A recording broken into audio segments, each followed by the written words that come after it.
नमस्कार मित्रांनो, जवळजवळ 3 वर्ष हे चॅनल ॲक्टिव्ह नव्हतं आणि हे चॅनल मी आता ॲक्टिव्ह करत आहे. मी वीकली या चॅनलवरती व्हिडिओ टाकत जाणार आहे. तर मी 3 वर्ष ह्या चॅनलवरती व्हिडिओ टाकले नाही, तर याचं कारण मी या व्हिडिओमध्ये सांगणार आहे. मी KP ॲस्ट्रॉलॉजी आहे, न्यूमरोलॉजिस्ट आहे आणि आता मी माइंड रिप्रोग्रॅमिंगचे क्लासेस घेते. नमस्कार, मी मोनाली माने, न्यूमरोलॉजिस्ट आणि माइंड रिप्रोग्रॅमिंग. तर मित्रांनो, मी सुरुवातीला KP ॲस्ट्रॉलॉजी केली. तर KP ॲस्ट्रॉलॉजीमध्ये आपल्याला ॲक्युरेट आपलं प्रेडिक्शन आपण करू शकतो, बरोबर आहे, नक्कीच करू शकतो. तर त्याच्यानंतर मी न्यूमरोलॉजी शिकली. तर न्यूमरोलॉजीमध्ये सिग्नेचर चेंज कसं करायचं हे मी शिकलं. तर त्याच्यामध्ये न्यूमरोलॉजीनुसार थोडंफार आपण लाईफ चेंज करू शकतो हे कळाल्यामुळं मी न्यूमरोलॉजीकडे वळले. ॲस्ट्रॉलॉजीमध्ये फक्त आपल्याला कळतं की बाबा आपल्या भविष्यामध्ये काय आहे. तर न्यूमरोलॉजीमध्ये थोडंफार आपण साईन वगैरे चेंज करून आपलं थोडं लाईफ आपण चेंज करू शकतो. हा जो प्रवास माझा चालू होता तेव्हा माझं जी काही लाईफ होती ती तशीच होती. म्हणजे त्याच्यामध्ये तसा म्हणावा तसा एवढा बदल होत नव्हता. तर माझ्या लाईफमध्ये थोडे अपडाऊन्स आले. त्याच्यानंतर मला लॉ ऑफ अट्रॅक्शन याच्याबद्दल कळालं. त्याच्यानंतर आपल्या पॉवर ऑफ सबकॉन्शियस माइंड याच्याबद्दल कळालं. तर आपलं जे काही फ्युचर आहे किंवा आपलं जे लाईफ आहे ते नंबर तर ठरवतातच. कारण मी थोडा अभ्यास केलेला आहे, त्यामुळं कळतं की जरा जे सेम नंबरचे मुलांक वगैरे भाग्यांक येतात त्यांची लाईफ थोडीफार सेम आहे. मॅरिड लाईफ म्हणा किंवा त्यांची विचारसरणी म्हणा, हे जे असेल ते. परंतु आपलं लाईफ हे बदलण्याची ताकद आपल्या सबकॉन्शियस माइंडमध्ये आहे हे जेव्हा कळालं तेव्हा मी ह्या न्यूमरोलॉजीपासून, ह्या ॲस्ट्रॉलॉजीपासून मी थोडं लांब गेले आणि या सबकॉन्शियस माइंडबद्दल मी थोडा अभ्यास केला आणि ते मी कंटिन्यू 3 वर्ष मी फॉलो केले. आणि ह्या 3 वर्षामध्ये आत्तापर्यंत जे मी ॲस्ट्रॉलॉजी शिकले, जे काही मी न्यूमरोलॉजी शिकले, त्याच्यामुळे जेवढा बदल झाला नाही तेवढा ह्या 3 वर्षामध्ये लॉ ऑफ अट्रॅक्शनबद्दल किंवा या माइंड रिप्रोग्रॅमिंगबद्दल जेव्हा मी अभ्यास केला त्याच्यामध्ये जो बदल झाला तो एकदम ट्रिमेंडस होता.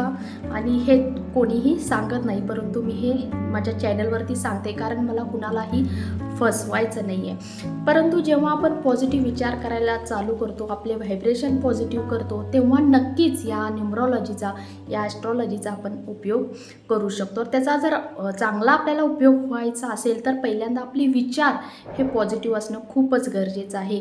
तर माझ्या डिस्क्रिप्शनमध्ये मी जे नवीन चॅनल काढलेलं आहे सक्सेस फॉर्म्युला, तर त्या चॅनलचं मी डिस्क्रिप्शनमध्ये लिंक देते, ते नक्की तुम्ही सबस्क्राईब करा. त्याच्यामध्ये मी फक्त प्रॅक्टिकल अफर्मेशन टाकत आहे. तुम्ही त्या व्हिडिओसोबत प्रॅक्टिकली प्रॅक्टिस करू शकता. बाकीचे जे व्हिडिओ आहेत आपल्या यूट्यूबवरती त्याच्यामध्ये भरमसाठ आपल्याला इन्फॉर्मेशन आहेच, परंतु ॲक्च्युअलमध्ये आपण काय करायला पाहिजे, प्रॅक्टिकली कसं करायला पाहिजे, तर त्या व्हिडिओमध्ये मी त्या चॅनलवरती मी व्हिडिओ टाकत आहे. सबस्क्राईब करा, त्याच्यासोबत तुम्ही प्रॅक्टिस करा.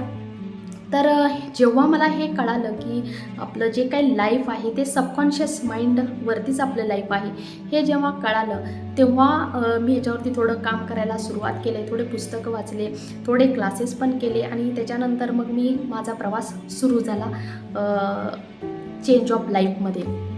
तर माझ्या लाईफमध्ये भरपूर चेंज झाले, थोडं इन्कम वाढलेलं आहे आणि हे सर्व झालेलं आहे ते जेव्हा मी लॉ ऑफ अट्रॅक्शन फॉलो करायला सुरुवात केली तेव्हा. तर मित्रांनो, तुम्ही त्या चॅनलवरती ॲक्टिव्ह राहा, त्याच्यावरती मी व्हिडिओ टाकत असते आणि तुम्ही प्रॅक्टिस त्याच्यावरतीही करा. तर काय आहे हे सबकॉन्शियस माइंड? तर आपलं मन हे 2 प्रकारचं मन आहे, एक सबकॉन्शियस माइंड आणि एक कॉन्शियस माइंड. कॉन्शियस माइंड जे आहे ते आपलं इन्फॉर्मेशन पाठवत असतं सबकॉन्शियस माइंडकडे आणि सबकॉन्शियस माइंड हे आपलं लाईफ ठरवत असतं. त्यात पण जर तुम्हाला खरंच सक्सेस जर मिळवायचं असेल तर त्याच्यामध्ये कन्सिस्टन्सी ही खूप महत्त्वाची आहे.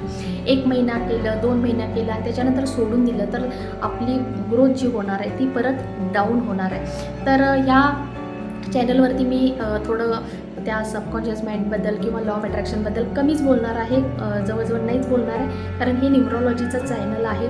परंतु मला हे सांगायचं होतं की मी ह्या 3 वर्षामध्ये या चॅनलवरती व्हिडिओ टाकले नाही. तर का तर माझा जो प्रवास होता तो थोडा दुसऱ्या ट्रॅकवरती गेलेला आणि तिथून मला सक्सेस मिळालं त्याच्यामुळं, आणि ह्या सक्सेसमध्ये थोडाफार का होईना या न्यूमरॉलॉजीचा पण हातभार आहे. कारण मी आता जेव्हा बाहेर बघत असते तेव्हा जे काही मूल्यांक आहे, भाग्यांक आहे, जे सेम नंबर आहे त्यांची लाईफ ही जवळपास सेम आहे त्यांच्या विचारसरणीमध्ये, त्यांच्या लाईफमध्ये किंवा त्यांच्या राहणीमानामध्ये.